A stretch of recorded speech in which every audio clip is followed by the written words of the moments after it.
Hello student, chapter 2 class 12 MCQ board March 2020માં પૂછેલો આ ક્વેશ્ચન છે.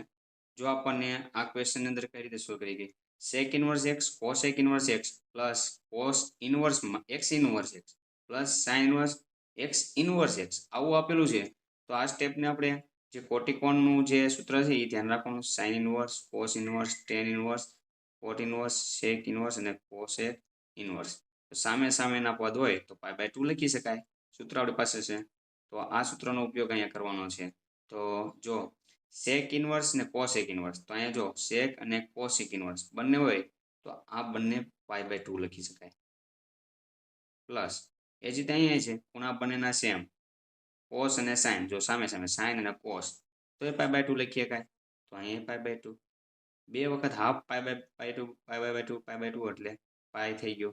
તો અહીંયા 2 લસા લઈએ અને પાઈ એટલે 2π, 2 કેન્સલ એટલે આપણો આન્સર આવશે પાઈ. તો જો વિકલ્પ એ આપણો આન્સર છે પાઈ.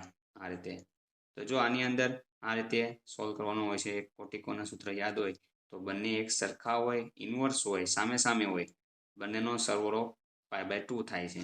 એ જ રીતે અહીંયા બંનેના ખૂણા સરખા છે, ઇન્વર્સ છે sin અને cos, તો π/2 થઈ જાય. તો આ રીતે એને સોલ્વ કરી શકાય. Thank you.